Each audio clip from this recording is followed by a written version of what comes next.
Dolphins lost their most lopsided home opener in team history, losing 41-14 to the Bills.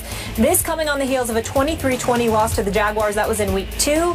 Here is head coach Joe Philbin after the loss. It's the third game of the season. I mean, I wish we were playing better, but we are what we are right now. We're going to take a look at the tape and look into everything we're doing and make decisions that can help us become better quicker. I mean, there's no magic potion. If I had a magic potion, I would have brought it out earlier. Going into the game, we were 5th in the NFL in scoring defense. Obviously, we're not going to be that coming out of the game, and we didn't play very well on defense today whatsoever, and we have to do better. Stephen A., is it time for Philbin to go? Yes, it is. It's not something that I like to say. I'm sure that the man is knowledgeable about the game of football. I'm certainly not qualified to debate X's and O's and to dissect him to the degree that, I'm qualified to sit there and say he's incompetent. I certainly would not. I'm not accusing Joe Philbin of that. What I'm saying is that he's not inspirational. He doesn't inspire. This team has never been 8-8 under his stewardship. This is his 4th season. He was 7-9 the first year, 8-8 the second year, 8-8 the third year, and now here they are. They have looked bad all 3 games, including their opening victory of the season against the Redskins. I just look at him. They're uninspiring at all. Now, everybody's been pointing the finger at Ndamukong Suh. I see effort. I see him I'm seeing him get double-teamed. I'm seeing him get triple-teamed. I thought Cameron Wake would do a better job playing alongside him on the line. That isn't taking place, and they absolutely positively can't defend against the run because they're ranked 30th in rushing. And Tyrod Taylor and those boys did their thing. But Philbin got out-coached yesterday. Rex Ryan, and they just confused him. They ran the ball when he thought they would pass. When he thought they would pass, they passed the ball when he thought they would run. And Philbin just seems to be anemic, just totally lifeless when it comes to really inspiring these guys to play some daggone football. And that's a very, very big thing in the sport of football. It can't just be about X's and O's. You watch Bill Belichick. He seems to speak these guys' language or get them to speak his. I agree. Philbin doesn't do that. There are some people who are meant to be coordinators. That is Joe Philbin. He needs to go. They need a new head coach, and they don't need to wait until the end of this season. Stephen Ross, who had Warren Buffett in attendance with him when they were down 27-0 in the first half and let the Buffalo Bills pile up 200 yards in the first quarter, he needs to get a new coach quick, fast, and in a hurry.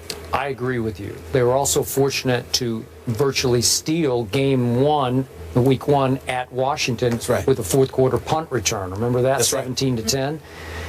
I'm going to go to the quarterback too, because I do blame Philbin somewhat for hitching his star in that franchise to Ryan Tannehill. And I've told you since before the draft, I don't love him. I'm not sure he's going to lead you to any promised lands anywhere. Yesterday, his QBR scale 0 to 100 was 12. Tyrod Taylor's was 95. Yes. Now, they ran into a Buffalo buzzsaw that is going to buzz through a lot of people this year, except for the New England Patriots. But in this case, they gave up, that defense, anchored by Suh, gave up 428 yards and 41 points. But meanwhile, Tannehill doesn't help you because he throws 3 interceptions. So first half. Yeah, and you're going to lose. You're going to lose. You're going to get blown out at home if you're going to throw 3 first half interceptions in your home opener. The handwriting is all over the stadium wall that it's time for Philbin to go. But I thought it was before this year even started. You did, and the bottom line is this. South Beach and the folks down there in Miami don't want him there. Let's just call it what it is. You got to speak folks' language. You've got to vibe. You've got to represent the franchise in a fashion that will galvanize dudes to want to come and play for you. And Ndamukong Suh is being double and triple teamed, Skip. I'm not saying he's flawless by any stretch. He only got 3 tackles on the season. I mean, come on now. But the fact of the matter is that he needs some help. Yep. And he ain't getting it. No. 7-year playoff drought down there in Miami. You know who really loved this one? Charles Clay and Richie Incognito, I'm sure. Extra sweet for them. Baseball became baseball for the Nats yesterday as Bryce Harper and Jonathan Papelbon got into it. Big deal, no deal. Wow. We'll discuss that next. Moved to 3-0 with a 24-12 win over the Lions. Peyton Manning threw for 324 yards and 2 TDs. It was his 164th career game with multiple touchdown passes. No surprise, that's an NFL record. 2 wins were against playoff teams from last year. Both the Ravens and the Lions were in the playoffs. Skip, did this game end the questions about Peyton Manning? There's been so much speculation about him this season. Stephen A., silly me, I thought those questions got laid to rest back at Kansas City when Peyton, in the last 2 minutes, 27 seconds, led that team 80 yards in 10 plays, including the 19-yarder to Emmanuel Sanders that won the football game against their arch rival in one of the loudest outdoor venues in the world. And yet, it seemed like NBC's storyline all last night was, could this be the end? Could this be the end of Peyton? Obviously, Chris Collinsworth said, that's a bunch of baloney. Well, it sure looked like a bunch of baloney to me last night because clearly Peyton won the power struggle with Gary Kubiak, so they went all shotgun last night. Now they're back to the running game that carried that team. Remember down the stretch last year when Peyton clearly was hurt, starting with that St. Louis game that you've talked about so many times, then the San Diego game at San Diego. They just ran the heck out of the ball down the stretch, and it carried Peyton through his obvious injuries. Well, now the running game's pretty much disappeared. Now it's all Peyton. 31 out of 42 for 324. I realize it's the Lions, but they just banked another big road win to me. And as Peyton pointed out, it's not the same Lions as last year, but they were in the playoffs. They did lose to my Dallas Cowboys at Jerry World.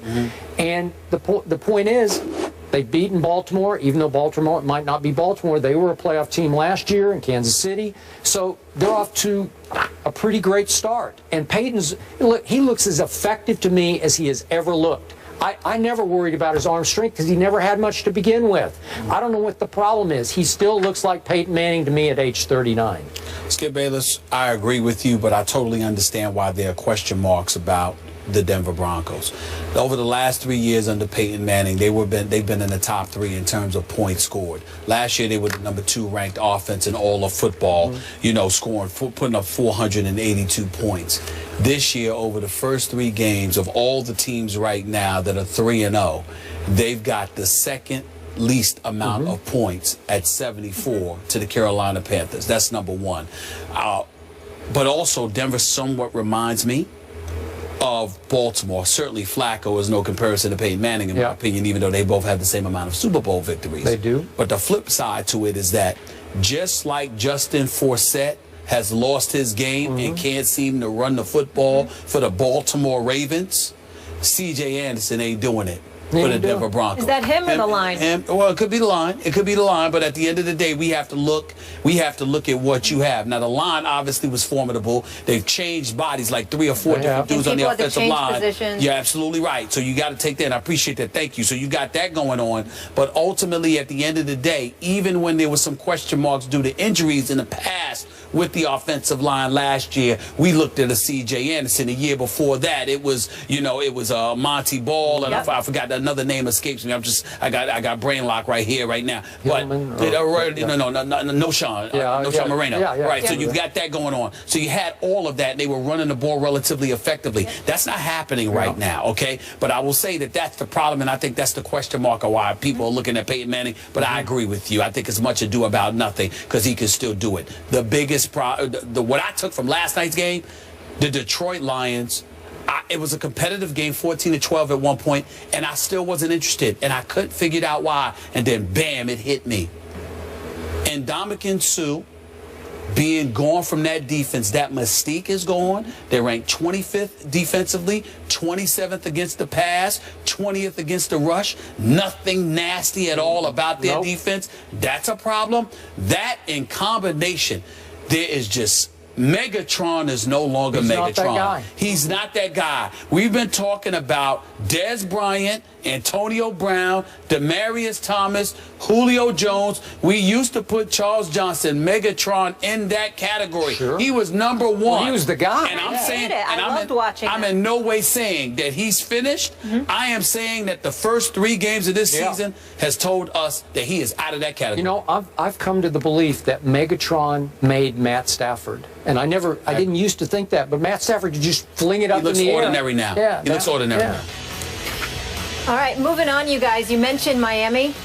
Buffalo crushing their AFC rival Miami on their home turf. Up next, we're going to discuss that. That seat is getting hot down there in Miami for Joe Philbin. Will they be calling for his job? We'll tell you if it's on the line. That's coming up next on First Take. Put your hands in the air if you